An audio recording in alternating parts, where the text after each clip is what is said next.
We're back. Episode 24 after our first bye week that we've taken. PJ, we needed that bye week last week. I mean, the move was tough. It was a busy week all around the country for everything. But we are back, episode 24. And we couldn't have picked a better week to come back after a quick little hiatus because it is Masters week, PJ. We have not touched on golf in a while because, with no disrespect to all the little in-between tournaments that have happened, nobody really cared about any of them. They were just tune-ups for the Masters, and now the Masters is finally here. So we get back on our golf kick before we get to our guest. And I don't know what it's going to look like when the golf begins, but I cannot wait to see a fall Masters. I'm excited, Joe. Everything I've been hearing just from players and, reporters who have been going to the Masters for the last 30, 40 years, they say that this is going to be one of the longest Masters ever because they're calling for a lot of rain. It's raining there today. It's supposed to rain tomorrow. So it might not necessarily affect the greens all that much, but they're saying the fairways, there won't be a lot of roll in the fairways. So once you hit your drive, the ball's pretty much going to stop. So holes that normally, play 470, 480, and especially being in November, they say it's really going to favor the longer hitters. DeChambeau already the favorite because of what he did at the U.S. Open, but maybe even more so because if the course is playing longer, then obviously nobody has more length than him. So that could be something interesting to watch for. The Masters, usually guys have such an advantage who have played the course so much because it's the same course every year, always in April. Now being in November, now that it's playing a little longer, it'll be interesting to see if these guys still have that advantage that they normally have. A big reason why Tiger won last year, because that 12th hole, right? Finau and Koepka and Poulter went right at it. Tiger's like, no, I'm laying up over here to the left and making my par. And so it's that kind of experience. It'll be interesting to see if we see that same kind of thing. And that's why Tiger's always alive when it comes to the Masters. And we haven't really heard from him in a little bit. He hasn't necessarily been in the best form, but there isn't a golfer active that knows every little blade of grass at Augusta better than he does. But going back to a conversation we had with Steve Sands a few episodes ago, a lot of those things that when you're at Augusta, Tiger makes mental note of on certain holes, he knows that he can drive directly at the stands on that one, and it's going to carry over the lip that he wants to carry over. He knows that he could aim his tee shot on hole A towards the TV tower that might not be there. So there's going to be a lot of those little things that you're accustomed to as far as any golfer who plays at Augusta, those markers that are around the course, those unofficial markers that aren't there, and there's not going to be that crowd. And the crowd is going to be, I think, a big factor, more so than it's been at past tournaments. There's just something about it. I heard America's Caddy on with Scott Van Pelt the other night, and they said, and Tom Rinaldi as well was touching on this, that at Augusta, more so than any other major or tournament, you're relying on that roar to let you know kind of what's going on elsewhere. The scoreboard doesn't change very quickly. Everything's up there, the cards placed by hand and stuff, all that doesn't necessarily change quickly enough for you to know what's going on, but you know what's going on because you heard that roar that came from 7, and oh wait, who's on 7 right now? Finau's on 7, so Finau is maybe making a chart. All that's gone, so it's going to be a really eerie but interesting display over the next few days. You make a great point about the crowd, something I don't think a lot of people are talking about that I heard the other day, which is a great point. Augusta, if you've ever been to it, or for anybody who ever has, it's really a property that's well connected. Like there are a lot of holes that are near each other. And when the patrons are just flooded up and down these holes, it obviously makes it look a lot smaller. You have to focus a lot more. They did a great shot today on ESPN. It showed DeChambeau teeing off on the first hole last year and just how much more narrow the fairway looks. And then they showed his practice round yesterday with nobody on the course, and it looks so much more wide open. So, when you have so many fans there, you obviously have to focus because of the roars and because the fairways and the greens look so much shorter than maybe they actually are. Now with no fans, these guys really have to lock in even more because, I mean, you're gonna watch the Masters tomorrow in some of these holes, and it's just gonna look so weird not having any fans there. I think 16 is the one for me that's just gonna be like that par three, which is usually so electric when they're coming down the stretch behind the tee box at the green. And 18th tee too, that tee shot that's so narrow where people are just flooded around that green. It's going to be weird to see. What I'm really kind of weirded out by is because of the fact that daylight savings time is behind us and it's going to get dark early, and they've had to kind of readjust their tee times and stuff and double it up. There's going to be people starting at 10. So you're going right into Amen's corner, right into it. Yep. That's not how you want to start your day at the Masters. No, that's a tough start. And, you know, they're calling for rain tomorrow too. And so a lot of people are thinking we're not going to get the first round in because of the daylight savings and if they have to push stuff back. But, yeah, you know, going off the split tees, you have to start at 10, 11, 12. I mean, good luck. You can be 3 over through 3 just like that. So, you know, that's obviously not where you want to start. not where you want to start, because when you start at 1, obviously you have the par 5 at 2 where you feel like you can pick up some momentum. Joe, with all that being said, though, the Masters is so good because the leaderboards every year are so stacked, obviously. The field is shortened compared to other majors, and it's the best of the best. A lot of people like DeChambeau this week. A lot of people like Rahm, Dustin Johnson, the normal suspects. Who do you like this week? All right, so when it comes to the Masters, you never know where a run might come from. You know, you think back to when Spieth had his collapse and Willett came out of nowhere, and Willett hasn't really done much since then. And the Louis Oosthuizens of the world and all these guys, you just have yourself a weekend. You familiarize yourself with the course. Pressure is on. Pressure turned off without fans there. There's still going to be pressure, but it might not be the same. You look at Morikawa's win, and you look how good Wolf looked before DeChambeau obviously just torched the field. So does your mind go to a Scotty Scheffler who is in that kind of group and maybe makes his mark? There's a lot of different ways you can go as far as handicapping this specific Masters. I'm just going to stick with a guy who is in great form and who hit a ridiculously lucky but still incredible shot in Jon Rahm. I'm sure you saw it, the skip across the pond, hole in one. If that wasn't, I didn't see the Sports Center top 10 plays, but it was number one. If there was some one-handed interception that was over that, then we were going to have a problem. So I'm glad that was one. It's, you know, his birthday just passed. It was on November 10th. He hit that.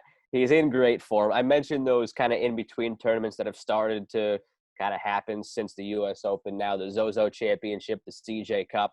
At the CJ Cup, he finished 17th. He was 7 under. At the Zozo, he tied for second. He was 14 under. He lost to Cantlay. So he's in great form. He's got himself a decent track record building up now at Augusta. Best finish 2018, 4th place. So he's had that in his back pocket where he's been getting closer at the Masters. I think it's his time. I like the odds 10-1. I'm going to go with Rahm. Rahm was my pick last year, and, you know, he was in it for much of the chase. That's a good pick. I'm going with Brooks Koepka, and the reason I like him so much is because I feel like this is as under the radar as you're ever going to get for Koepka at a major for the next 5-10 years. Because he's been injured, because he didn't play at the U.S. Open, people just really aren't talking about it. He finished second at the Masters last year. Every major, he's always in contention, and the Masters is the toughest major to win in closing it out because it just takes a certain kind of will, a certain kind of mentality. That's why Tiger's won it 5 times. That's why Phil's won it 3 times. You know, a lot of people maybe like a Patrick Cantlay this week. He had a lead late on Sunday last year. Mm-hmm. He bogeyed 17 and 18. So that just shows you the pressure when you know, like, oh my God, I'm winning the Masters. Webb Simpson was in the thick of things. He bogeyed late. Molinari. We saw, you know, Finau. I mean, there's just certain guys and Koepka in a major 16-1. I saw that and I had to do a double take. I'm like, He's that 5-1 for a top 5 finish, and the guy just pumps out top 5. right. So because of how much hype DeChambeau is getting right now, because of how well Rahm and DJ are playing right now, I think Vegas just feels like that a lot of people will expect it to be one of those three guys. And Koepka, just the value on him is so good. Maybe I'm sure he's still laboring a little bit from his injury, and maybe it affects him, especially if the weather isn't great and the sun isn't shining as much. But he's so strong, and if this course is playing as long as people think it will, it just favors him even that much more. So I like Koepka. That factored into my thinking too. That I'm not entirely sure to trust his knee yet, but at the same token, I trust that if he's 100%, which has said that he is, he'll be ready to go. And the other thing too, just I'm sure DeChambeau is not going to do anything that hurts his chances. But all this talk about will he use the 48-inch driver? If you're still, we're recording this on Wednesday, if you're still a day before the Masters questioning which club you're going to use, I don't like that. I mean, I don't really like that. I don't know. It shows you're a little bit indecisive. Are you going to – I don't know. That unknown right there, I don't like that lack of confidence where he's still, am I going to do it? Am I not? Now, maybe that's just what he's putting on to the media, and inside he knows exactly what he's going to do, and he's going to drive the heck out of the ball and just beat everybody again. Possible. But I didn't like that uncertainty out of him. Going into the Masters, you need to be certain of what you're doing. You can't leave anything open like that. And as you said with Koepka, too, I was between Rahm and Koepka, so it's good that we split here. So we had two different guys. But I was before, besides the fact that I didn't want to trust his knee just quite yet, that crossed my mind too. Everybody's talking about DeChambeau just bombing the ball, and we forget how Brooks just bombs the ball too. And the conditions will be fine for him. Again, it just boiled down to me not trusting his knee, but I like the pick. He got a shot. DeChambeau, I'd be careful of because, look, the dude can bomb at 350 off the tee, but at the Masters, you have to hit your wedges onto the right spots on the green, and you have to putt the ball well. He did that at Winged Foot, and that's why he ran away with it. He can bomb it as far as he wants, but if his short game isn't right, if he's not putting well, if he's not putting it on the right spots, of course he'll eat him alive. And it's going to be interesting to see. He is the betting heavy favorite right now. A lot of people like him, but I'd be careful. You fall in love with the driving and the advantage that gives them, but golf is all about the short game. I mean, this day and age, so many guys can drive the ball. Of course, right? So it all comes down to short game. Are you throwing a Starbucks cup of coffee's worth of money on Tiger just for funsies at 40-1? No, I'm not. No. I'm not. No. If we're truly being honest, I think I like Phil better than Tiger this week. As crazy as that is, I think Phil has a lot more confidence because of how he's playing on the senior tour. He's been dominating that. I saw that, and he holed out for Eagle to take the lead the other day. Phil's been playing great. And look, golf is golf, and I know there's a mentality to it when you're playing dudes in their 50s and 60s and not these young guys. It's a lot. But again, we talk about guys that have these advantages that have played Augusta so many times, and Phil's right there. Phil can bomb it off the tee. Phil, what worries you is that he makes the big numbers so easily. I mean, Phil can triple and quadruple bogey holes, and then he'll be out of it. But, I mean, rarely is Phil ever out of the Masters. Tiger, too, but Tiger heading into the Masters last year had some great momentum. In the Open Championship, he was in contention going in on Sunday. He was playing well in the tournaments leading up. This year, he hasn't been playing in many tournaments, and the ones that he has, he just has not been playing in well. So I know it's the Masters, but for him to just automatically flip that switch, I can't see it. I think if I had to bet, I'd lean more towards Phil than I would Tiger. I did see that as a matchup on FanDuel. Now that I'm back in Jersey and I can have that access again, I saw that as a matchup, and Phil was, I think, plus 160 in that matchup. Yeah, I mean, I think it's worth a shot. Again, I know he's 50, so it's tough.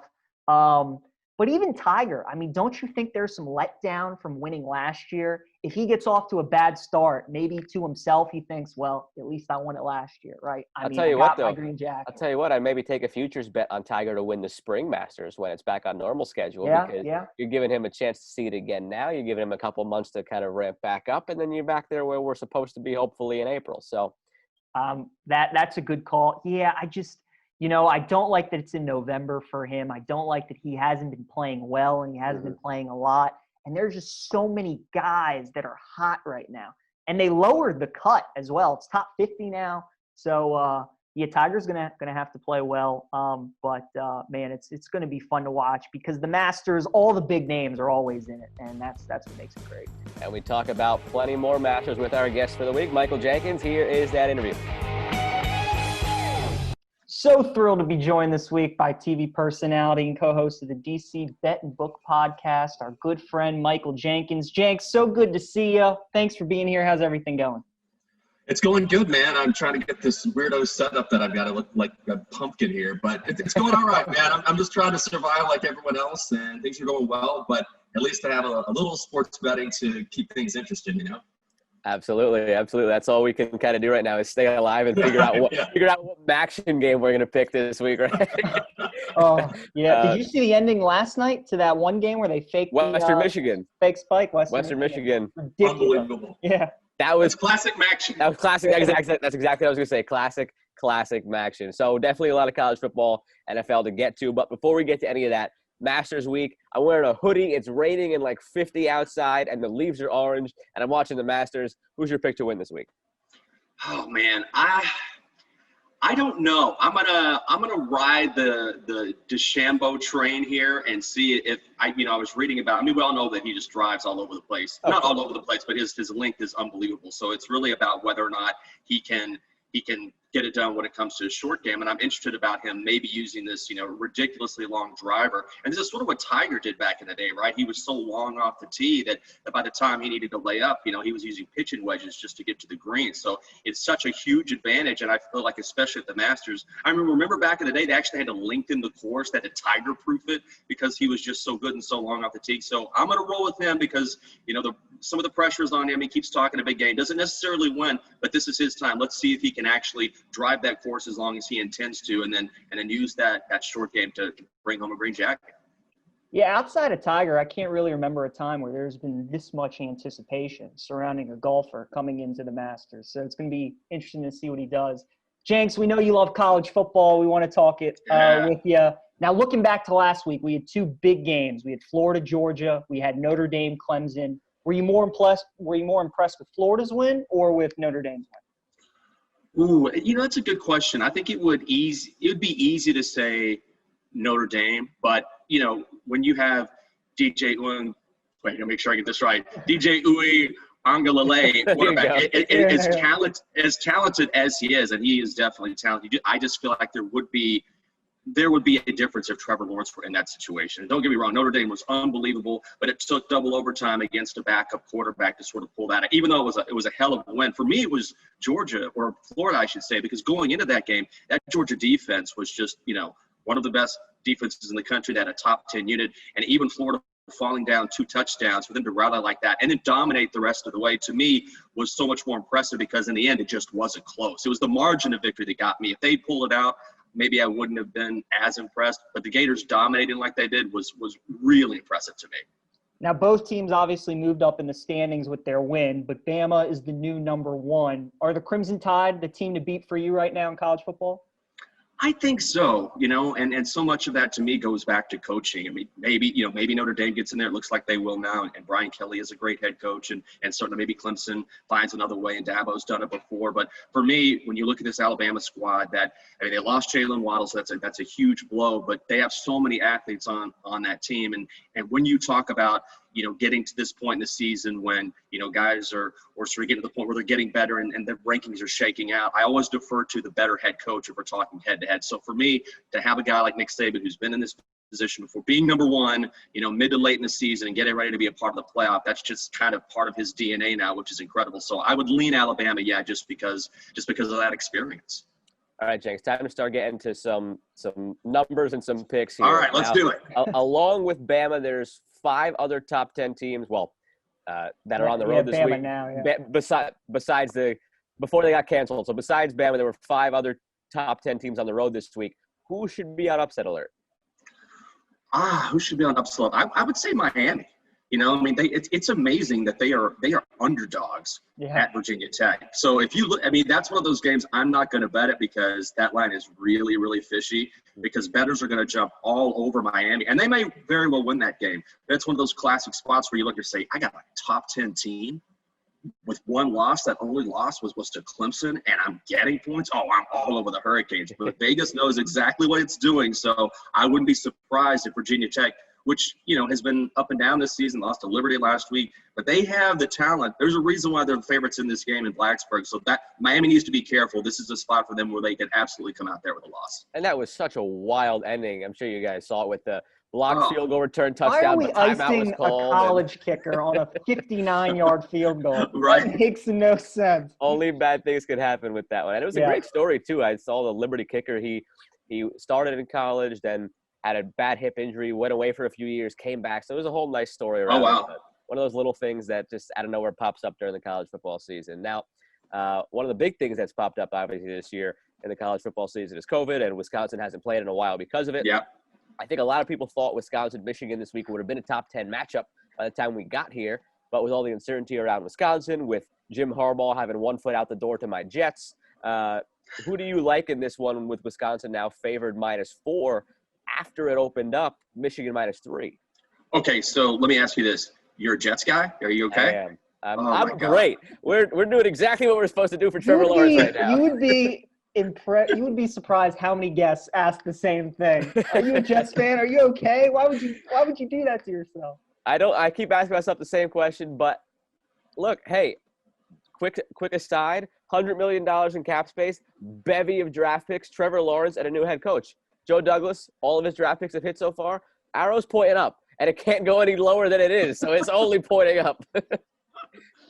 You know, that's a good question. I think I would roll with Michigan here, and I understand how bad the Wolverines have been this season. I totally get that. But losing to Indiana, I mean, Michigan State was one thing. Indiana's a very good football team. People need to start taking the Hoosiers seriously. That wasn't a one-off. There, you know, Michael Penix is the real deal at quarterbacks. They have athletes on that squad. Now that it's past that key number of 3 and you can get 4, I think I would go with Michigan in this spot.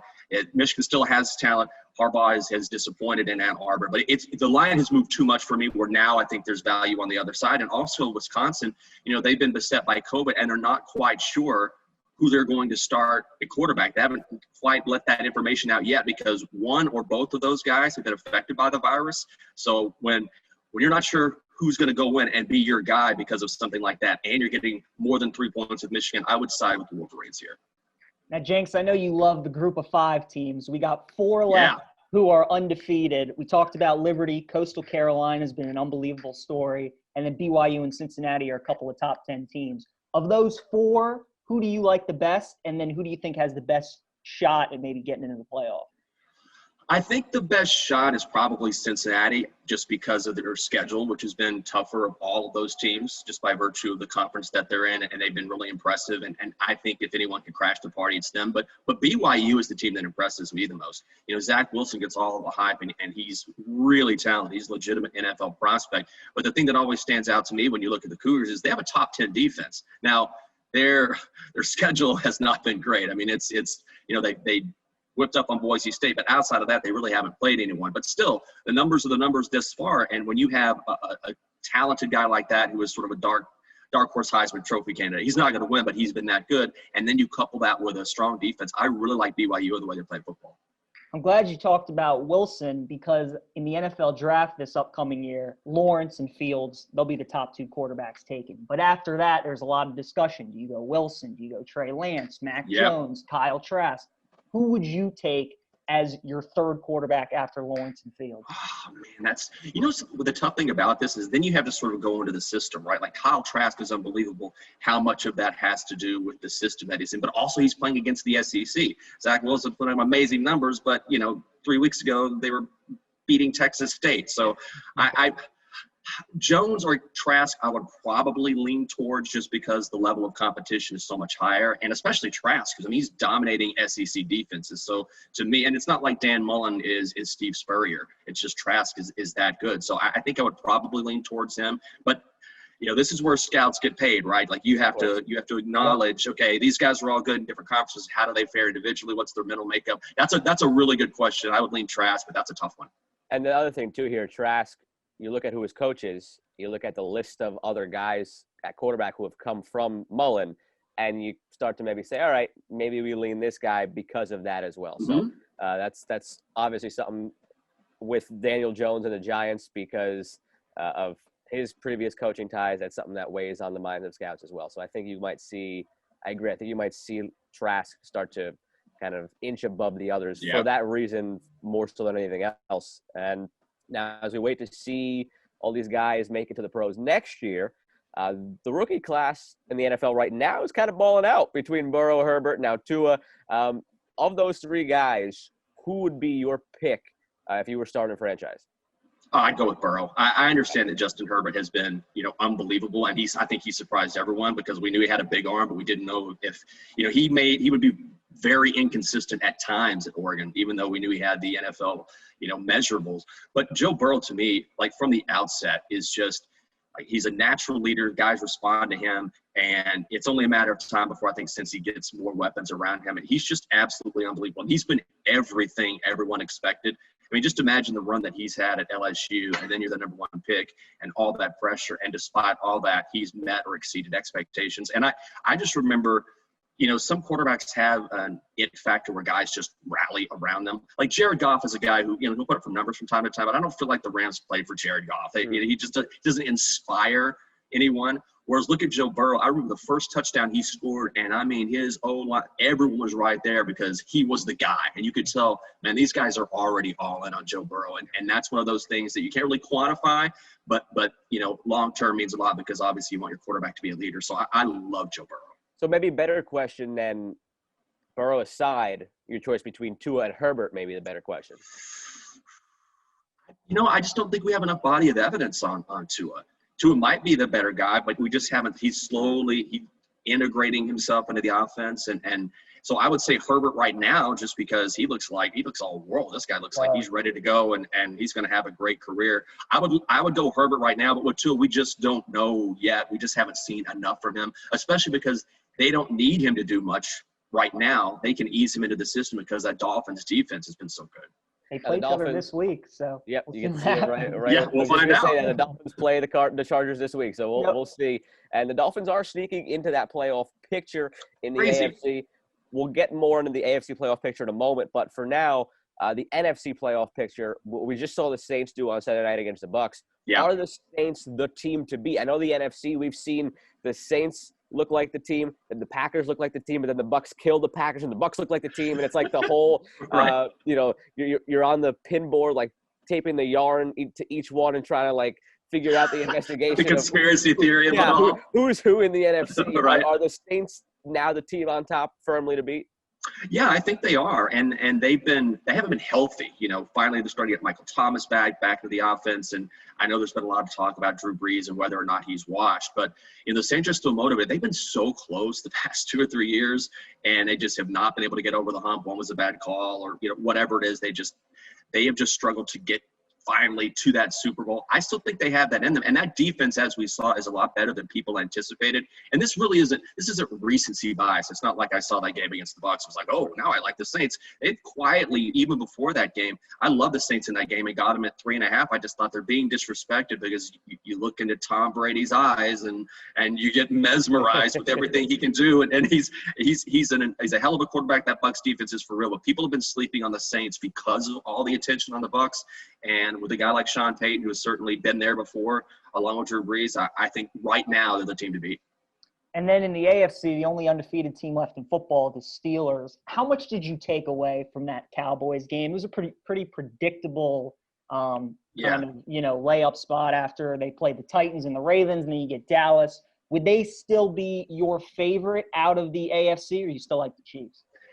I would go with the Chiefs, but I'll tell you something. The Steelers' defense is going to be the difference there. Kansas City, The only thing that makes me lean the Chiefs is that Kansas City is probably the only team that just still outscore you. Like their defense is not good right now, but they weren't exceptional last season either. And as good as that Steelers D is, and maybe they can slow down Mahomes a bit, Patrick Mahomes is, he's that rare quarterback where as we saw last year in the playoffs. I mean, how many times did he do it? Even if he's down 14, even if he's down 21, he's such a otherworldly talent that the NFL has never seen, that he's probably the only quarterback that can keep his game or keep his team in the game just by virtue of the fact that he finds a way to win ball games because of Andy Reid, his relationship with the head coach, and the talent around him. So I would lean Chiefs just because until I see someone who can keep up with them, I would go Kansas City. And they're finally getting that running game going a little bit to go along with that heavy pass attack, which is going to be a bad combination for opposing teams. Jenks, before we get into our best bets of the week, we wanted to ask you maybe your favorite college play and NFL play for this week. What games are you looking at? My favorite – well, first of all, I'll say I hate the slate in college football. Oh, me too. This is one of those weeks where I'm like the last couple of weeks I've had a couple of my favorite plays and they've hit, and this week I'm like, dude, you're going down this week.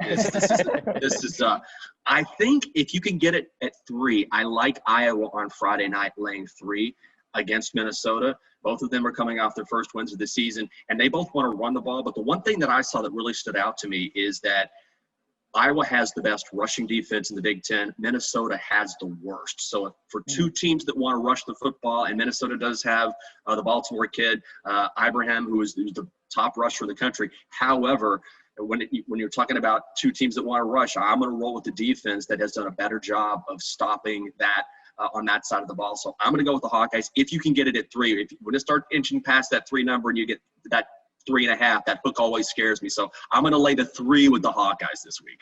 A lot of things in Vegas have been built on the hook, like the Circa big board now. So that's why you always try to stay away from the hook. That's what gets you, absolutely. The hook's the crook, baby. Don't let it happen.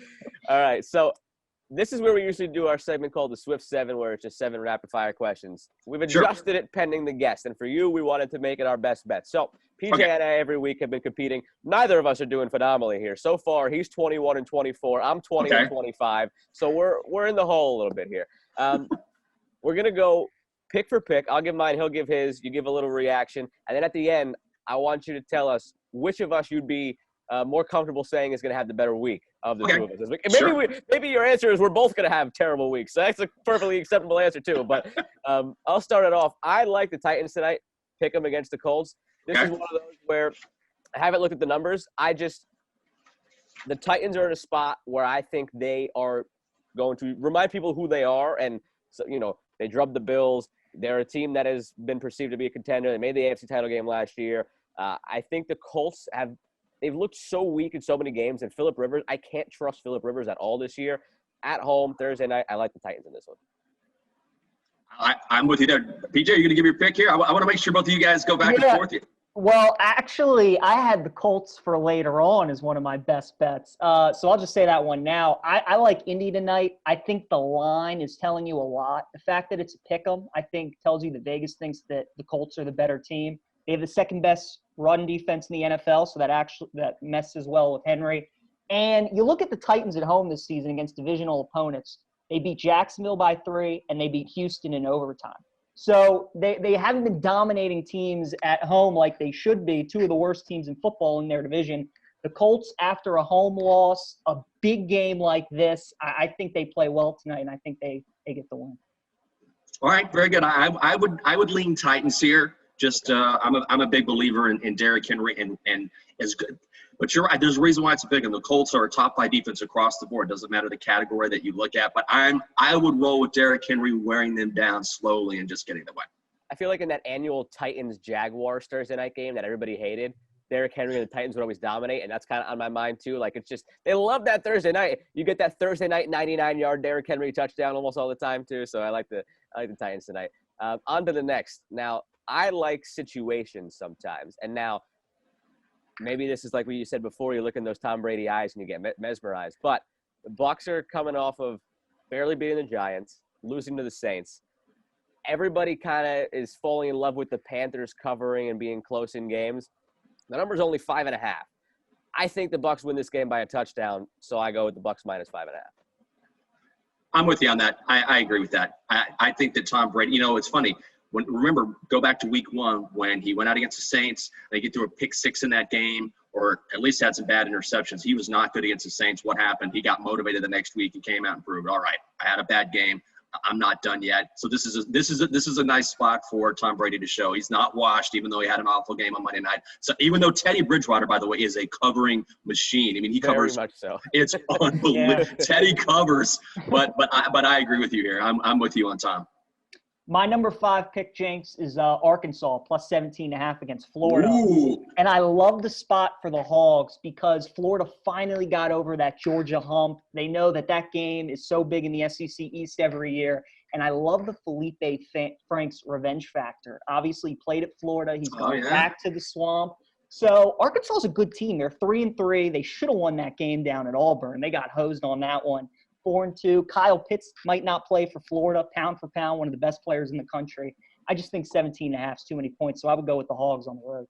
Oh, and also one of the most amazing stats that I read this week and wrote about is I might lean Florida, but I don't like the 17. Again, man, the hook 17 feels like the right number. And Arkansas has covered 8 straight games going back to last season. They're 8-0 against the number, so I think you may be on the right side there. Yeah, right. Like that. Good one. Like that. Yeah. So far, he liked both of our 4 picks. Now on to number 3. Again, situationally here, 6.5. Ravens are laying it against the Patriots. There's all this talk now about Lamar, the Ravens, a lot of doubt circling. You get Sunday Night Football against a team that I just watched barely beat my Jets.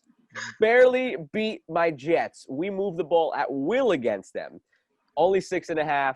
A chance on national TV for the Ravens to remind everybody who the F they are. I like the Ravens minus 6.5. With you there. The Patriots suck. I They know suck. That's it. They suck.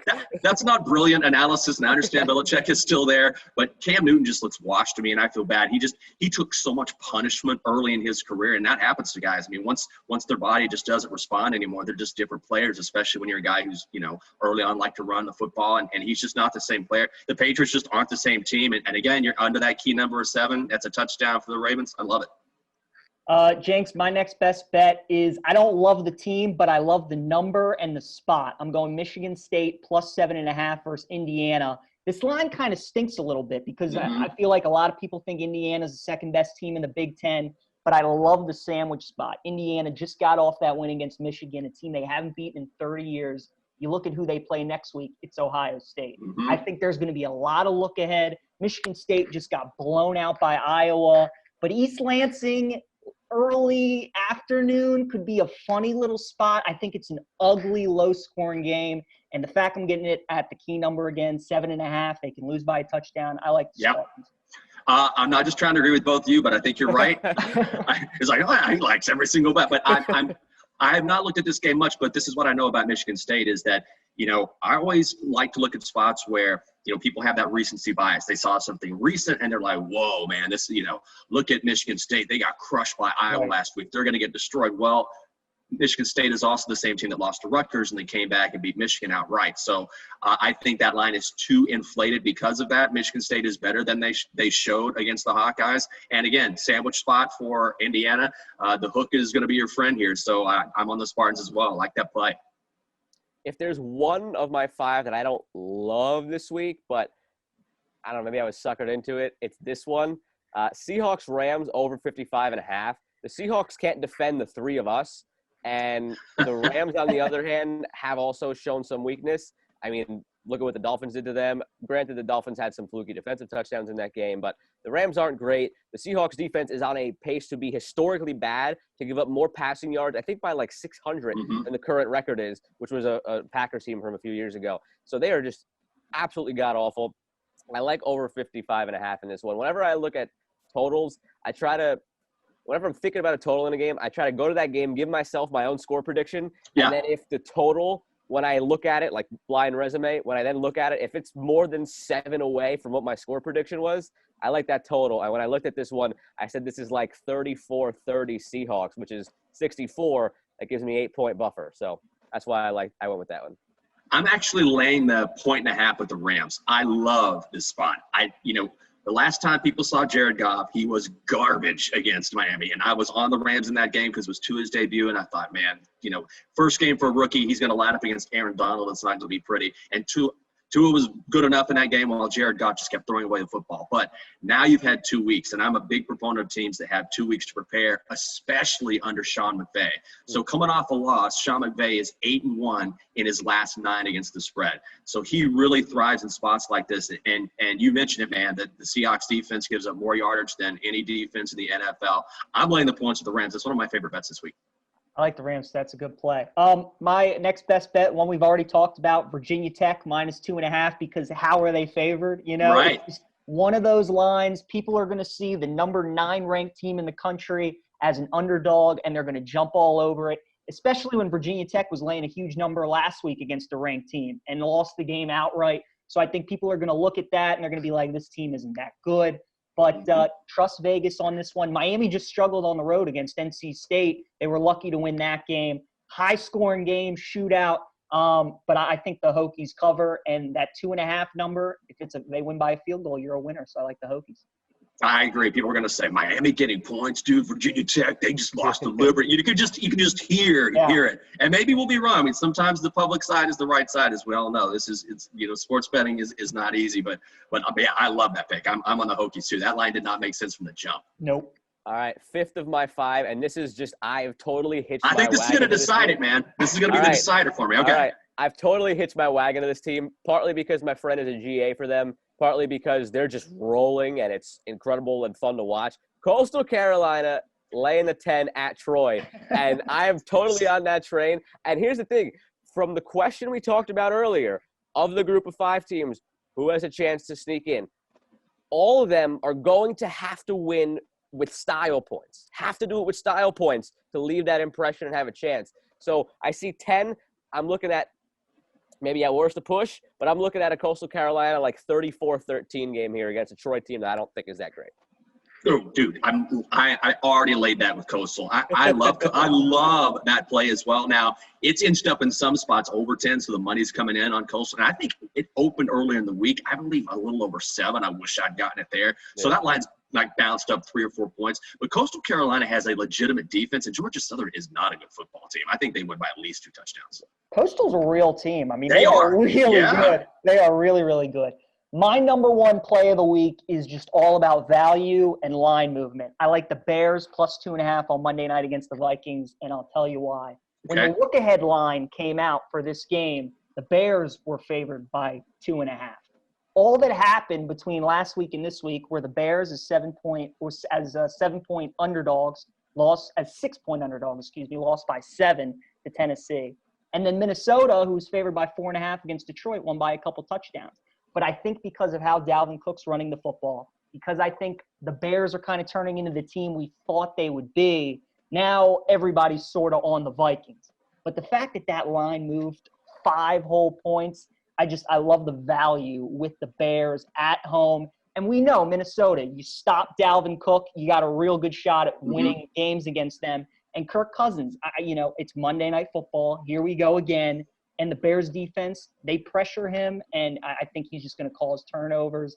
The Bears offense is not going to be pretty, but I think in an ugly, low-scoring game, especially getting 2.5, I like Chicago. I like the reasoning. I guess I'm just going to have to award it to Joe just because, only because, PJ, when I see you picking a game between Nick Foles and Kirk Cousins, I start to get the shakes, man. I can't do it. I feel you. I understand. Yeah, but I like the value. It's a good value play. Yeah. There's just certain games like that where they're too ugly to even want to pick. I'd rather pick a Maction game and just bet the over in a Maction game that is probably going to hit 9 times out of 10. But understood. I know. I'll be watching that game with one eye open and just please don't take the ball. Hey, I'll tell you what. Look. It can't be any worse than the Monday Night Football game we just had between the Jets and the Patriots. It wasn't a bad game. It wasn't a bad game, but it was just a bad, ugly matchup where you're sitting there why am I watching a game right now between teams that are combined? What was it, 2-13 or something? All right. Yeah. Give Jenks a trivia question. He's gonna like this one. Here it goes. And we always end with a trivia question. Okay. Now, I first just want to raise up the Maryland shirt and give the horse. Here's a trivia question. So we know you're a Texas guy. Mm-hmm. We know you're a Texas guy. In the last 6 bowl games – and before I ask the question, actually, you got 90 seconds or 3 strikes. Those are our parameters here. 90 seconds or 3 strikes. In the last 6 bowl games, Texas has played in the Alamo Bowl 3 times. Okay. Can you give us the teams they played and the starting quarterbacks for Texas in those 3 games? PJ came at you hard with this one. He finds the questions. I'm terrible at trivia. So the last 3, all right, so last year would be Sam Ellinger. Yep. And Utah. There you go. Well, Sam has played the last 3 Alamo Bowls, right? Alamo Bowls, yeah. Oh, God. Let's go. Didn't they play – no, that's not Oregon State. They didn't play Oregon State. My memory goes back about 6 months, and then everything else is fog. Let's go. Was Tyrone Swoops playing back then? Just tell me. Give me a strike. Who is it? You actually had Oregon State was one of them. Was it Oregon? One of them. Oregon State was one?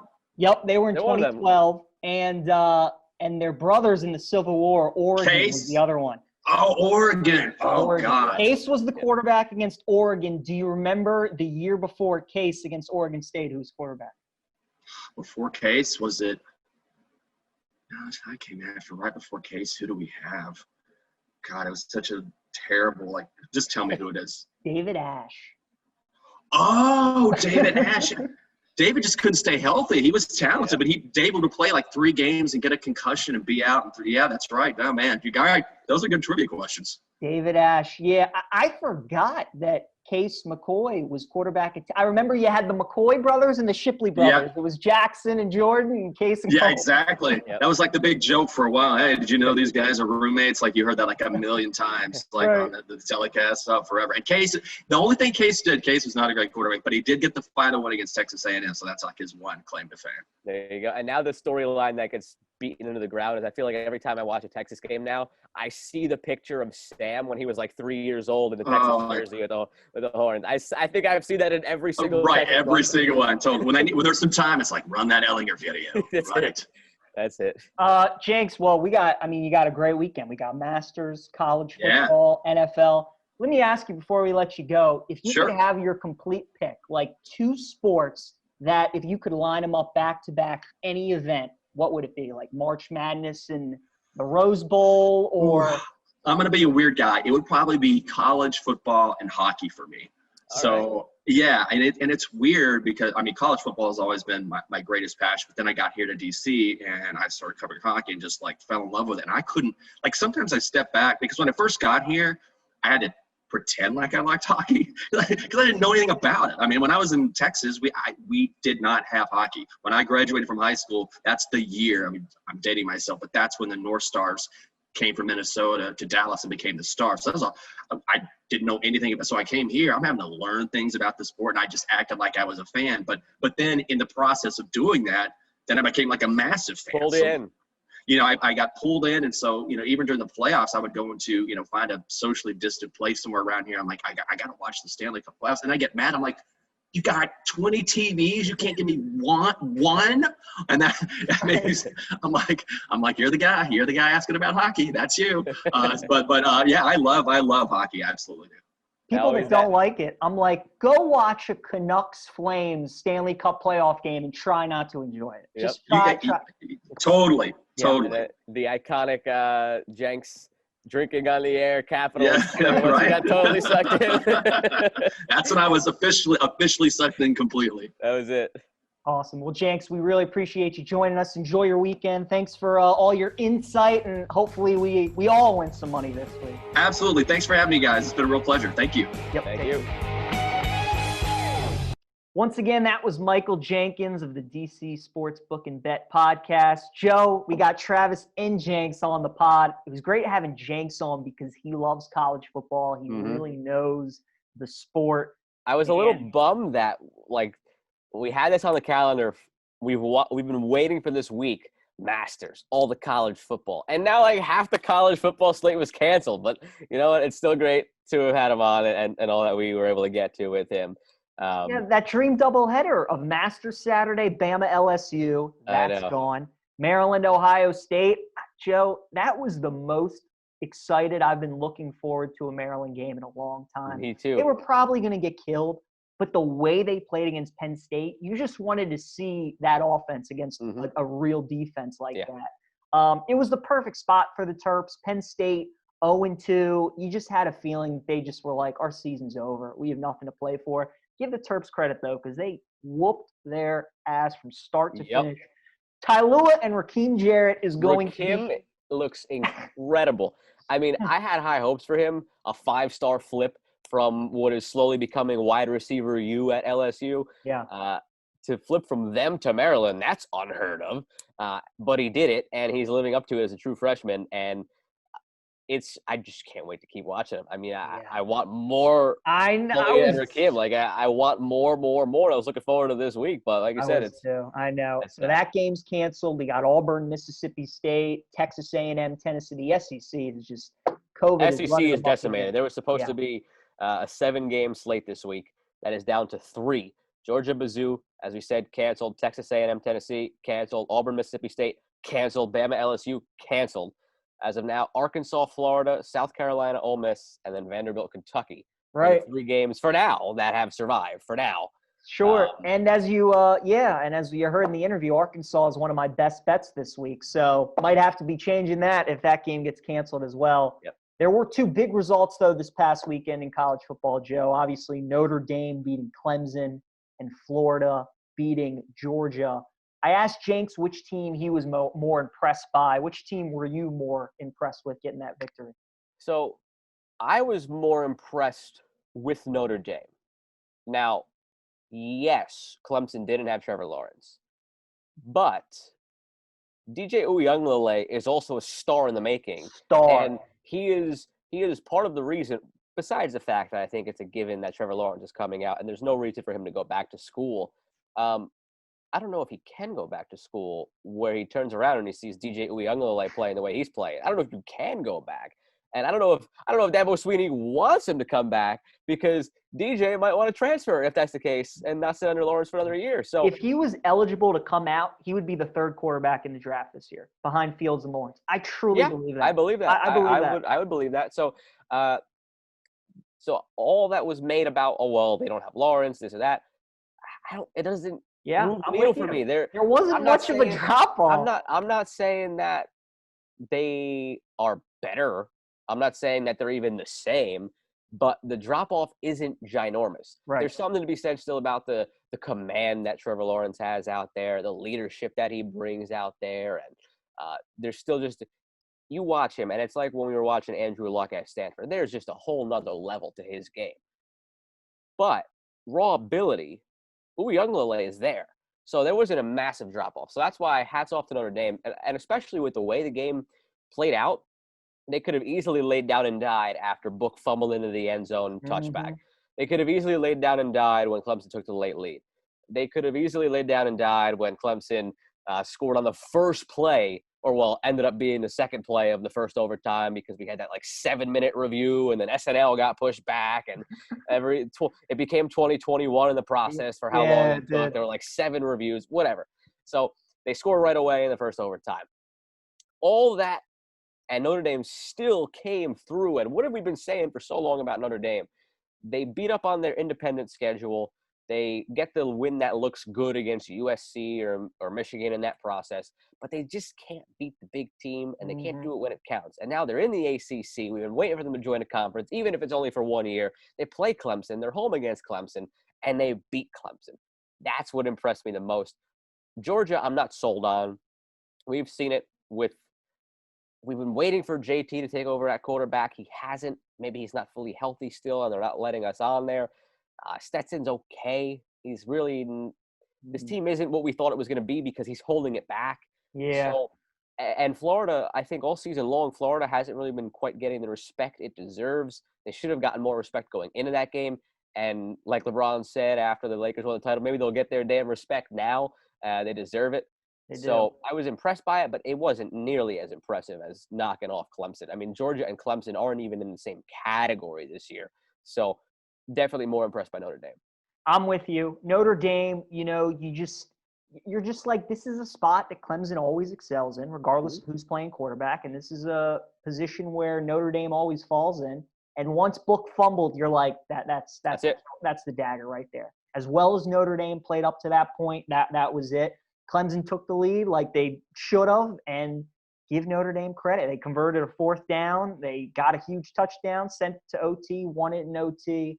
90-yard drive, and they had that flag that was picked up inexplicably because Dabo yelled at a ref on that pass interference. So all the things that were there that were going against Notre Dame, and they still came through. So that really impressed me. Now, I don't think they're going to necessarily parlay that into a national title or something. I don't even think they're going to parlay that into an ACC title, because when we get the return matchup here and it's Clemson against Notre Dame, which I'm sure will happen again at some point, I'm taking Clemson, and I'm very confident in that. Yeah. But it was very impressive as it happened. But nothing has been more impressive than the team that, for those of you watching on YouTube, see over PJ's left shoulder. Bama is just cooking. I mean, cooking. Mac Jones. I'll tell you what. I'm starting to kind of. Did I not tell you my how words good he on was? Mac Jones? Yeah, Joe. Yeah. Look. I know that they have probably the best offensive line in football. I know Najee Harris is good. I know Waddle and Devontae Smith is good. But you still need a quarterback to make the throws. I mean, Georgia's got talent, but they got no quarterback to get anybody the ball.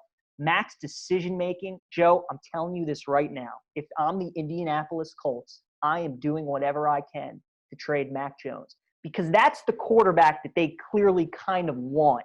They want I mean, you're not going to get another Andrew Luck, but you need somebody who will protect the football, who will be a good complement to your running game, who's good on play action, who can make all the throws to the sideline, over the middle of the field. I mean, Rivers kills that. I'm sorry, we're talking about them drafting Mac Jones or trading for Sam Darnold now? No. Drafting Mac Jones. Because you were saying that, and I'm like, that's the same argument. Mac is just – I look at Mac Jones, and I'm like, he is the perfect quarterback for the Colts. I love him. I honestly think the gap between him and Tua, as I've told you, is closer than him and Hurts or McCarron or whoever you think the third best quarterback Saban's had at Bama is. Mac is sensational. And really good. The defense still worries me. I look at Ohio State and I'm like, way too many points given up for a Bama team. I'm like, how are they going to stop Ohio State when Lawrence comes back? I'm like, I don't know. How are they going to stop Clemson? I don't think they're going to. If you're looking at Bama over the last few years, right? Think of all the big games that Bama's had over the last few years. Shootout with Georgia, shootout with LSU, shootout with Clemson twice. Auburn. Blown out by Clemson, shootout with Auburn. All their big games have been shootouts. So, and that's new college football, yeah. That's new college football. It's the new Bama way. They're no longer going to beat you out in a 9-3 or 9-6 slugfest like we saw every year against LSU. Right. It's now going to be 48-42, 48-31. That's what it is now. And with the talent they have on offense, and with Jones slinging it the way he's slinging it, why not? I mean, why not? That's why people have been texting me. They're like, "Are you worried about Florida?" And I'm like, "Absolutely," because their offense is as good as ours. Whoever has the ball last in that game gets a W. No question. Mm-hmm. And if it's overtime, where you go possession for possession, that's one of the games where you probably get into the 2-point shootout that they have now. So. Yeah, I know. I've been waiting for that for the fifth overtime for the 2-point play. But I cannot wait for that SEC championship game. You're right, though. Every big game now in college football, you almost have to bet the over because the offenses are so good that they just, Georgia, Kirby Smart a little bit is reminding me of Jim Harbaugh at Michigan, where the defenses are great, but you can't get that quarterback to elevate. You need to score points with these top-tier teams. And we thought, Michigan, Joe Milton after Minnesota, this was their year. And now we're realizing that the Big Ten is a load of duty after Indiana, Ohio State. Maybe the Terps. We'll see. Maybe the Terps. Hey, once we get back on track after COVID, hopefully. Yeah, exactly. But, I was looking forward to that doubleheader, Joe, on Saturday. Masters right into Bama LSU. I tweeted this out, Joe, and to show how far LSU has dropped, Maryland and Ohio State, the spread in that game was 25. The spread in the Bama LSU game for a while was 25. Vegas was basically telling you the gap between Ohio State and Maryland was the same as Bama and LSU. I mean, think about that. So it's been a tough year for LSU. They're trying to postpone the game. We'll see if they will. But yeah, moving to NFL now, Joe. We got a lot to talk about in the National We got a Football lot. League. We've missed a couple of weeks, so we figured the best way to catch up on all things NFL. We're in the double-digit weeks now. It's crazy to think that we are in week 10, Crazy. double digits. So the best way to do this, playoff picture, contender, pretender. Let's go around the horn. Let's start with the AFC. Now, top of the way, 8-0 Pittsburgh Steelers. If you tell me they're a pretender, it's just because you're a homer for the Baltimore Ravens. They are absolutely one of the best contenders. Honestly, we can knock out the top two with ease. Steelers, Chiefs, 8-0, 8-1. They're legit contenders. There's no questions there. No question. The Steelers right now, they got to wait and see what the deal is with Big Ben. He's on the COVID list. He doesn't test positive, but he's not going to be able to practice this week. They do at least have a cupcake of a matchup at home against the Bengals. They got to make sure his knees are okay. He took that knock in the Cowboys game, but ended up playing better after he came back in the second half despite injuring both of his knees on the same play.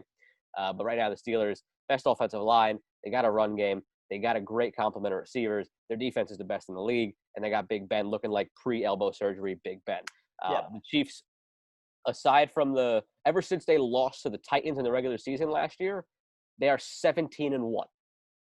You just can't stop them. You just can't stop them. And I love what they're doing, they're throwing Mahomes less. They're building that run game with Clyde and Le'Veon. And, yeah, Joe, everybody in the AFC is just trying to avoid the Chiefs. You want to hold off as long as you can so you don't have to play them. And now we continue with the Bills and the Titans. That's the next two, 3 and 4, finishing out the current division leaders. So where it starts to get interesting for me. Because for Josh Allen, we've seen him at his best. We've seen him in games looking like he looked last year. When it comes to the cream rising to the top, playing the best of the best, are we going to see the Josh Allen that has been slinging it all over the yard and putting up crazy numbers against solid but mid-tier to low-tier defenses? Or are we going to see the Josh Allen that has come out and struggled against teams that like the Chiefs and has come out and struggled against the better of the teams? I don't know. I don't know the answer to that question. We're going to find out the answer to that question because their schedule does start to pick up a little bit. The Titans, they got a big one against the Colts on Thursday Night Football this week. And the Titans, for all the good they've done, they go out and they lose to the Bengals. And then they play a squeaker after taking a big lead against the Bears. So for me, I'm going to say that the Titans are contenders. I think they have the pieces. I think the Bills are the pretenders. I think we'll see that as they, again, start to play a lot better teams. I mean, if you look at their schedule, like, all right, they beat the Jets to open up. They beat the Dolphins by a field goal. They beat the Rams by a stroke of luck at the end of that game, a couple of terrible flags in a game that they blew a 28-3 lead. And it's a Rams team that I'm not sold on because the Rams right now, their wins are against all 4 NFC East teams and the Bears. Right. I'm not sold on the Rams right now. Mm-hmm. They beat the Raiders. They got blown out by the Titans. They lost to the Chiefs. They beat the Jets on 6 field goals. If the Jets weren't the Jets, any of the other 29 teams in the league, 30 teams in the league would have probably beaten the Bills in that game. Yep. They beat the Patriots by 3. If Cam Newton doesn't fumble it, that's probably a loss. And then they put up 44 on the Seahawks because the Seahawks defense right now is on pace for a record bad year. They're on pace to shatter the record for most passing yards given up in a season. So there hasn't been anything that has really jumped off the page as impressive. They're doing what they're supposed to do. But it's going to get a little bit tougher here for them. And I'm curious to see how they navigate it. At the Cardinals, home against a Chargers team that's been in every game, at a Niners team to start off December, home Steelers, at a tough Broncos team that has been in every game, at the Patriots, home Dolphins. It's going to pick up a little bit. So for me, I say the Bills are pretenders, but like the needle's like very close on them. I just haven't seen enough out of them, and they've gotten lucky in some games. To me, that's the best game of the weekend is Bills-Cardinals. Mm-hmm. Now that the Cardinals lost to Miami, but Seattle lost. So the division's still right there. Mm-hmm. And Buffalo, they're obviously fighting for position in the playoff picture. So both those teams need that game. I think we'll find out a lot about Buffalo. I'm with you, though, and most of it's just because of the history of these franchises. Tennessee was just in the AFC title game last year, so I know that in December, January football, they can win games. And the Bills, they made the playoffs last year. They made it a couple years ago. but they've been 0-2 in those games. So until I can see them win games in the playoffs, I'm truly not sold on those two teams yet. So if I had to lean aside, I would agree with you and say that the Titans would be a contender. The Bills, jury's still out on that. All right, PJ. We're on to yours. The Ravens, 6-2, second Oh, in the here North. we go. Contenders or pretenders? I'm going to let you go first. Contenders or pretenders? Okay, so I think the Ravens are contenders, and here's why. I don't think they can beat the Chiefs yet. The Steelers, though, I think that you could argue that they are a better team than the Steelers. They should have won that game on Sunday. I don't think anybody can argue that. I do think the rematch on Thanksgiving, I think they're going to win that game. I think when they're healthy, they have the best defense in football, if not one of the top 2 or 3. Their run game, obviously, is the best in football when they're healthy and clicking. Ronnie Stanley's a huge loss. But I got to say, when he exited in the Steelers game, they still ran the ball really, really well. And in the second half against the Colts, who have the number 2 run defense, they really started to run the ball well. Joe, we've been texting out of the podcast, and we kind of have the same thoughts on the Ravens and how they're trying to develop Lamar. They're trying to turn him into something he's not. Lamar will never be Russell Wilson. He'll never be Patrick Mahomes. He'll never even be Kyler Murray or Josh Allen level capability as a thrower. But what makes him so dynamic and unique and what made him MVP is his athleticism. And you just have to cater toward that. And, I knew this new era of football, teams don't want to establish the run and stick to it. And you feel like you have to throw the football. The Ravens are the one team that should never feel like they have to stay balanced. If the run is working, don't stop running. Okay. Absolutely. Hollywood Brown, I think, can be a good receiver in this league if he finds the right team. Mark Andrews has established that he can be a very good tight end. I think the Hayden Hurst trade really, really hurt them. Having those in hindsight, that did put a little bit of a damper on their offense because that 2 tight end set was incredible for them. Well, 3 tight end set because they had Boyle. Yeah, they had Boyle on the field too. Calais Campbell's a great player. The value, I mean, you can't argue with the trade and what you got, but with Yannick as well. Yeah, but looking back, I mean, having those 3 tight ends was so huge for them. I say 2 tight end because I look at it as a two receivers and then Boyle's more in there to block. Right. And now Boyle's still more of a blocking tight end, but they're asking him to be more of a receiving tight end. And he can't really do it. So now it's kind of a 1.5 tight end set as opposed to last year where you had 3 tight ends all doing what they're good at. Hurst and Andrews pass catching and Boyle blocking. So you went from a 3 tight end set to now kind of a 1.5 tight end set, and it's hurt them more than I think they thought it would. Right.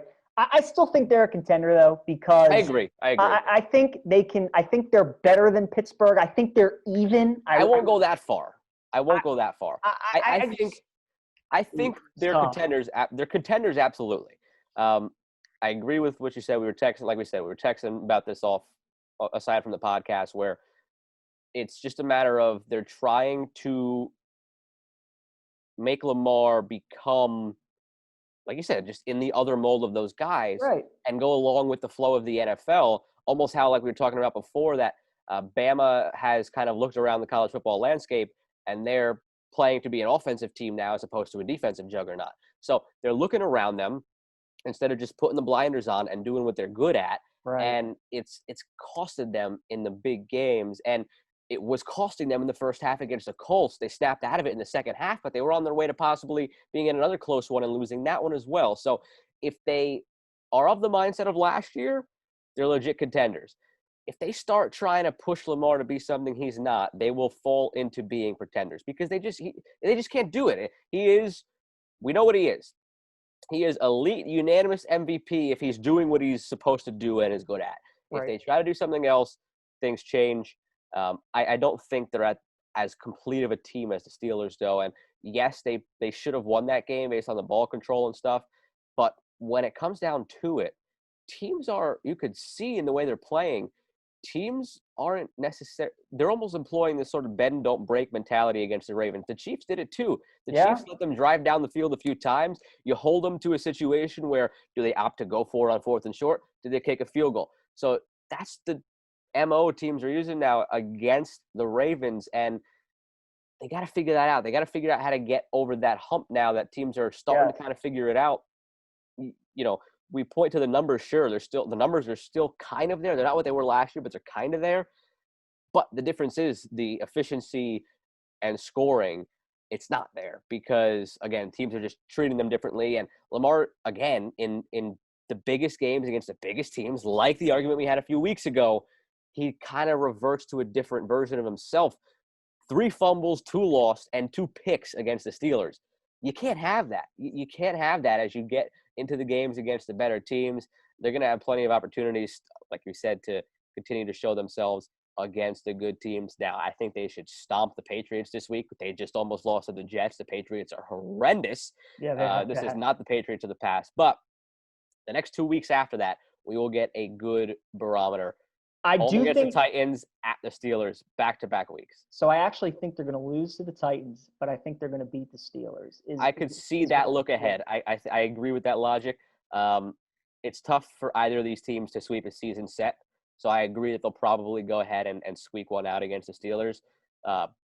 That's a game when the time comes that I'm staying away from all picks regarding that game because you just never know in that. Right. And again, as we've talked outside the podcast, I've told you, I think at times their offensive coordinator and defensive coordinator for the Ravens have been their biggest crutches. Greg Roman's play calling at time, I have not agreed with it all. And defensively, Joe, I think Wink Martindale needs to call more games like he did against Indianapolis this week. Because he didn't have Marlon Humphrey, he was a little more cautious. Yeah. And he gave his corners a little more cushion with his safeties back there instead of bringing those all-out blitzes that he loves to bring. And I just, against Kansas City and Pittsburgh, you need to do more of that. Because he has Peters and Humphrey, he feels like that he blitzes because those guys can shut down the receivers. And but you have a great pass rush, so just rush 4 and let your secondary play back. And now, quick, before we just run through the rest of the AFC's kind of muddled group before we get over to the NFC, one thing to keep in the back of your mind, I think the Ravens are going to have a big problem in the first round of the playoffs. You look at their schedule beyond these next couple of games when they'll play after the Patriots, they'll play the Titans and the Steelers. They go home Dallas, at Cleveland, home Jacksonville, home Giants, at Bengals.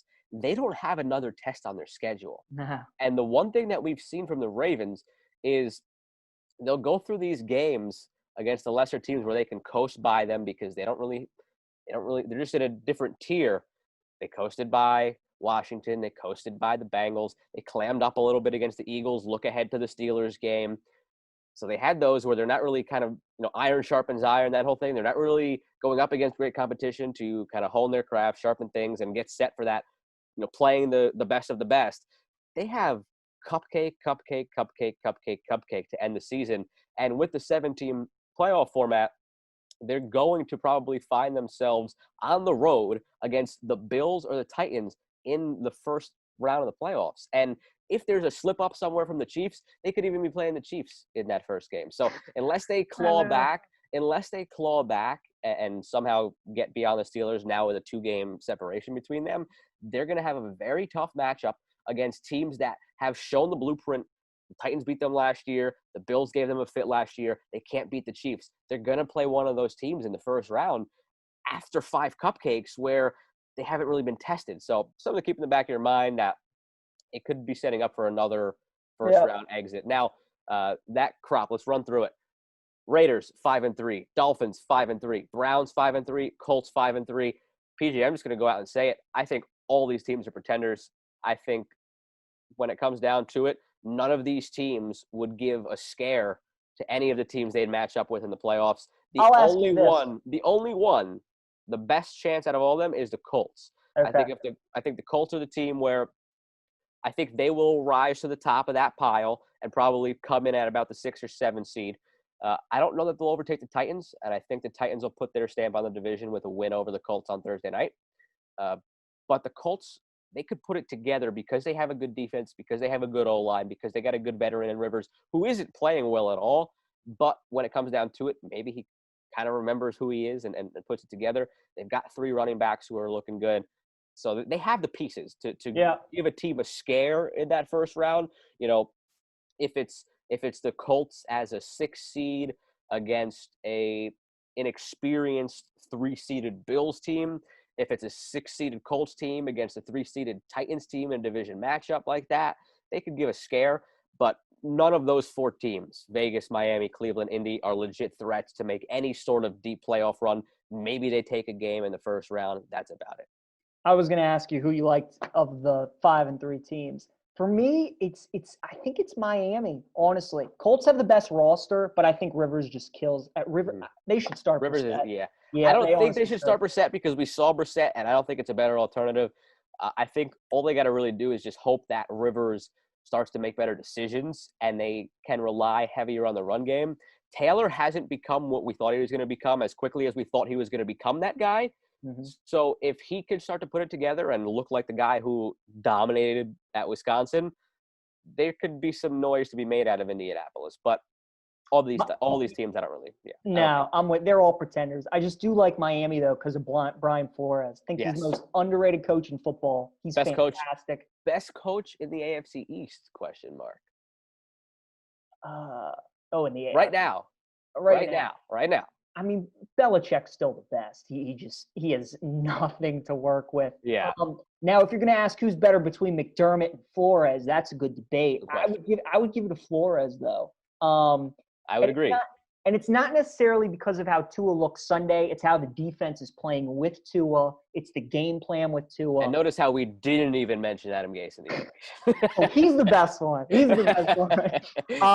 He's in a tier of his own. It's just underneath everybody else. The 2 teams, though, if I'm a fan of that I'd be excited about for the next 3-4 years, the Miami Dolphins, the Carolina Panthers. Absolutely. Your future with those head coaches and it's not farm systems in football, but they're kind of their crop of talent. A lot to be excited about. NFC, Joe, I think the top 7 are going to be your playoff teams. Saints, Seahawks, Packers, Eagles win the NFC least, Bucks, Cardinals, Rams.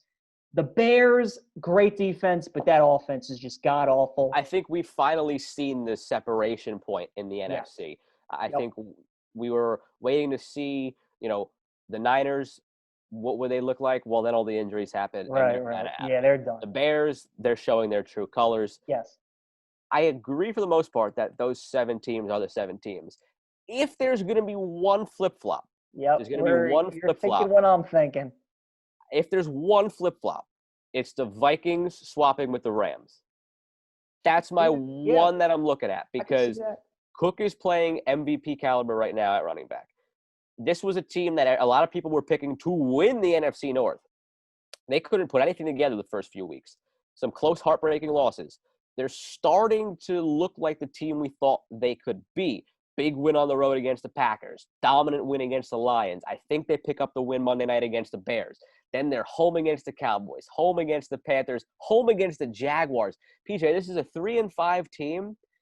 Even if you want to say they slip up once in that group of 5 games, once in that group of 4 games, that's a team that is now 6-6, PJ. I know. And then you look at Arizona and the Rams and the division they play in. I mean, they're just going to beat each other up. So the Vikings they're a good call.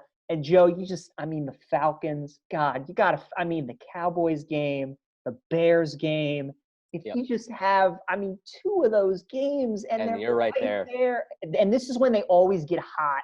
Is this time of the season? This is why Quinn saved his job the last couple of years. So I would not be surprised if the Falcons finish 8-8. They'll come close. They should have been 10-6. I think the Vikings are the one team that can flip-flop. And I picked the Rams as opposed to the Cardinals to be the team that falls out because I think the Cardinals are the better team. I think, again, the Rams, the jury is still very much out on them. They squeaked by the Cowboys. They beat the Eagles. They should have beaten the Bills. I'll give them that.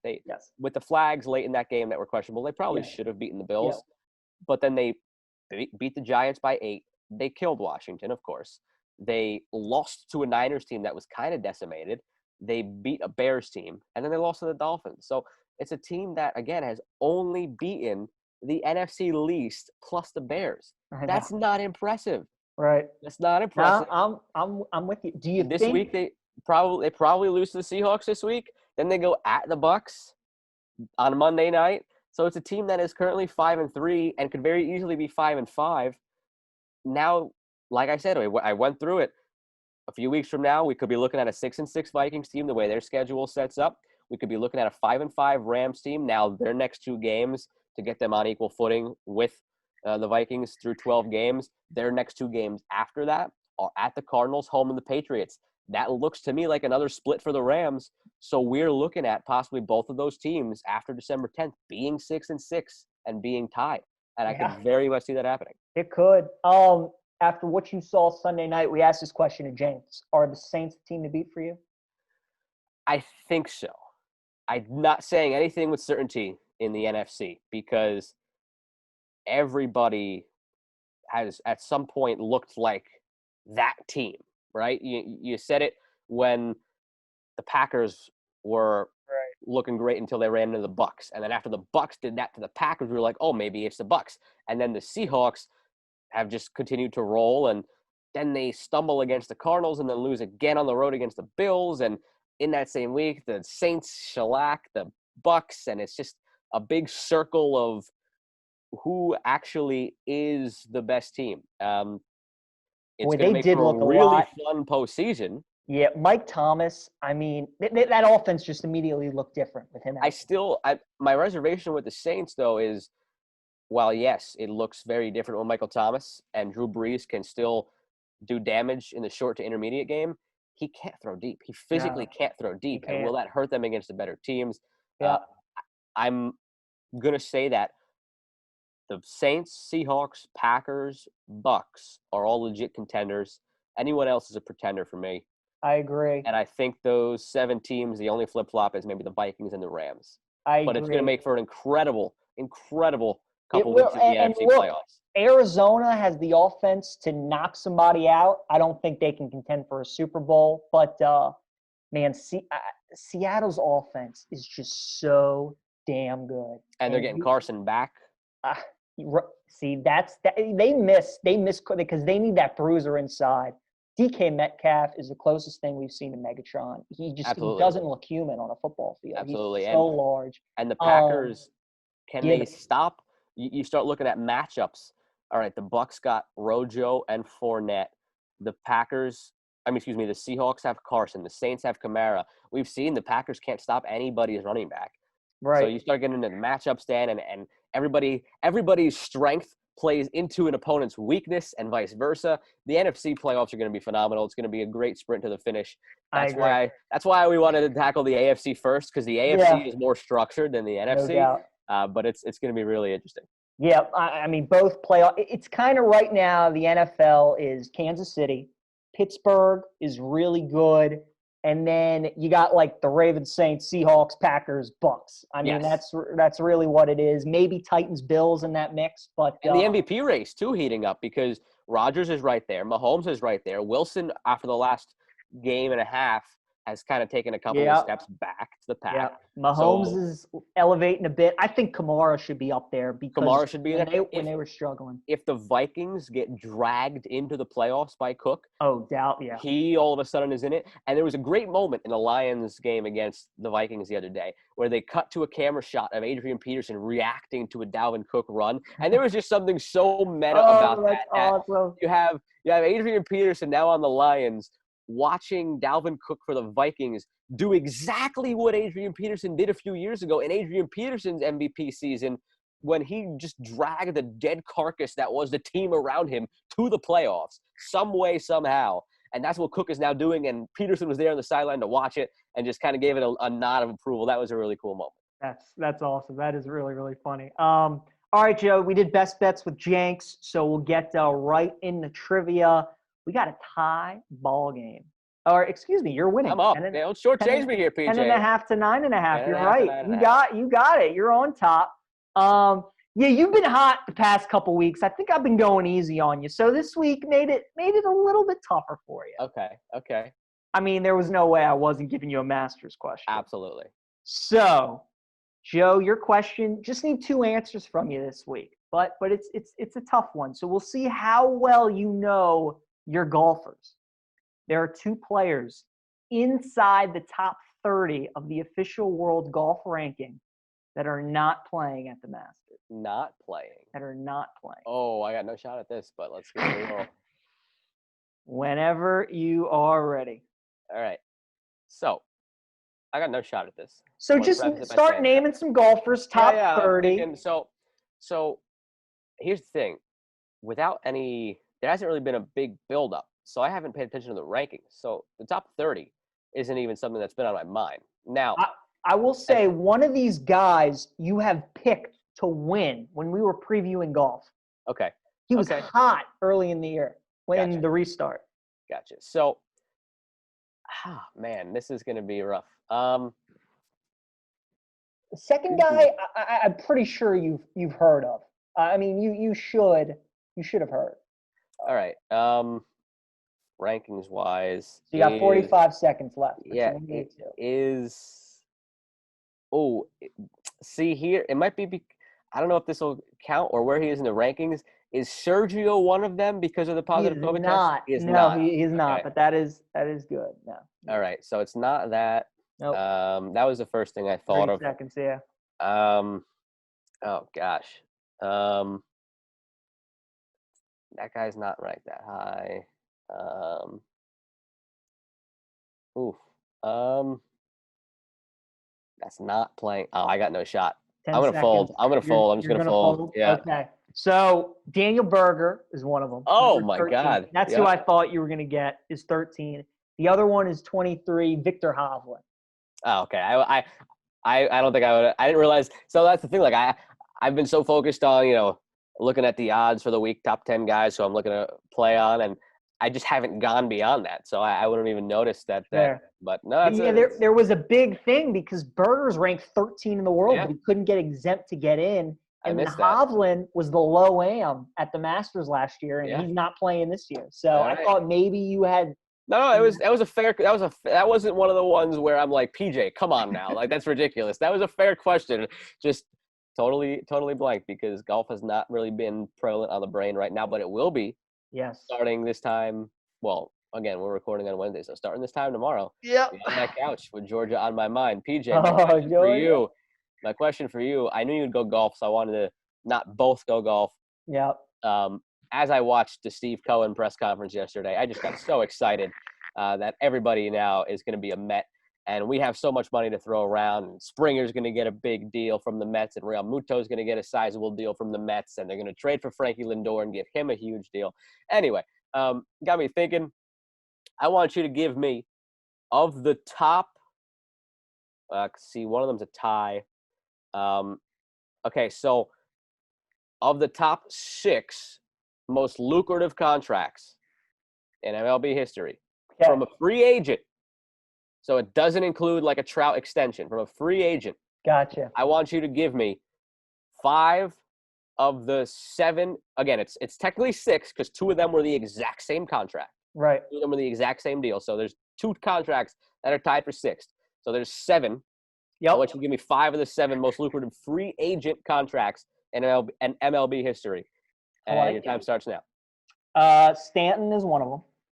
Stanton is not one of them because, as I said, Stanton counted as traded? an extension because he was traded from the Marlins to the Yankees, so he counts strike 1. I don't remember if he was traded or not. All right. That's the tricky part of this. You got to remember who is an extension. I Scherzer? gave you Trout. Scherzer is not one of them. 2 strikes.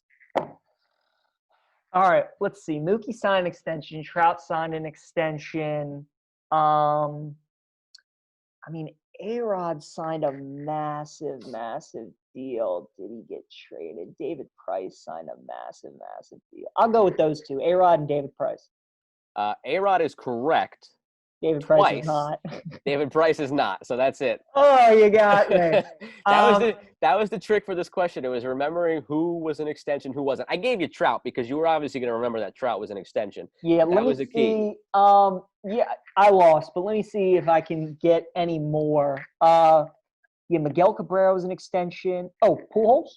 Pujols just outside, and as far as the lucrative part of the deal, he is 8th. 10 years, 240. So the 7 that I was looking at, number 1 was Bryce Harper, 13 years, 330. Oh, yeah, true. That was number 1. Machado. Number 2, Garrett Cole, 9 years, 324. Number 3, Machado, 10 for 300. Number 4, A-Rod for the Yankees, 10 for 275. Number 5, A-Rod for the Rangers, 10 for 252. And then the tie at 6th. And that's why I gave you that subtle hint of they were the exact same contract. I thought you'd get it. You're not a Nats guy. You're an O's guy, but you're in D.C., you know. Last year, same exact contract, 7 years, 245, Rendon and Strasburg just last year. That's tied for 6th. They got the same year, same money, 7 years, 245. So Rendon was the right answer. It wasn't Strasburg because he re-signed, obviously. Correct. No. It was because he opted for free agency and then signed his deal. So Strasburg was also correct. Remember that last year? That was the whole thing, like ticking down. He opted for free agency and then re-signed anyway. Because remember, they were talking about him going back to San Diego with the Padres and stuff. So yeah, I'm a dummy. I overthought that one. I mean, I should have gotten Cole and Harper and Manny. Oh, since I asked for 5 of the 7, that was weak. I thought you were gonna get it, especially because A-Rod, you counted for 2, so I thought you were gonna get it. But I mean, sometimes I over. Maybe I give David Price. Yeah, Scherzer. Oh. Man, you got me. I thought Stanton was one for sure. So he got traded from the Marlins to the Yankees. Traded from the Marlins to the Yankees once Jeter got there, and then he was signed after that. Who was like the big prospect that they gave up? They didn't give up anything. That was the whole thing of why it was a stupid trade, and nobody knew what the hell the Marlins were doing. Oh my goodness! They gave up Starlin Castro in that deal. Oh, the main piece. God bless the Marlins. Yeah. Man. God bless them. I mean, they really had it all and blew it. I mean, R.I.P. Jose Fernandez, but they had Stanton, Real Muto, Ozuna. They had it all. Yelich. I forgot about Yelich. They had it all. God, they had so much. That's wild. Joe, great, and I mean great weekend of sports. Something we didn't talk about that I can't wait to watch is College Game Day at the Masters. Oh, yes. They're going to be set up at the par 3. I kind of wish they were set up behind the 18th hole or behind the 9th hole. So when guys are making the turn, maybe they'd wave at somebody or something. I'm interested to see what Corso does with the headgear. Like, does he put on the headgear of like a golfer? Does he put on a green jacket and then put on the headgear? What does he put on a green jacket? Put on a green jacket and then put on the headgear. Yeah, I didn't think of that either. Or I guess what's the big game? Michigan, Wisconsin, because that's where Herbie and Fowler will be. I guess so, yeah. That'll the be. The schedule's been so decimated, I don't even know anymore. Yeah, week, so. They should have put on Testudo, baby. That should have been the guy this week. That's bummed that got canceled. I was looking for that. But yeah, great. Obviously, Masters, NFL, and college football, and then NBA draft next week. We got plenty to talk about next week. Plenty, absolutely. Well. Thanks again to Jenks for coming on. Great seeing him again. Great talking to him. Joe, it was nice seeing for everybody watching on YouTube. Your backdrop again. Oh yeah. At your house. Back home. Back where we started. And hey, we both got to kind of rebound here in the best bets. You got 2 last week. I took the lead for the first time. Again. Yeah. 21 and 24, and I'm 20 and 25. I had a brutal week this past week. I can't believe that Jets-Patriots game went over. I can't believe that went over. I can't believe that went over. I mean, I felt really good about the Bucks, and then that whole thing happened. I thought they were going to kind of assert themselves after losing to the Saints the first time. Wildly missed this week. Wildly missed everything. Yeah, I mean, hey, that's why the buildings in Vegas keep growing. Oh, yeah. They make a lot of money off people. Oh, yeah. So hopefully our bets do well this week. And, we'll see y'all next week for episode 20. Quarter of the way to 100. That's right.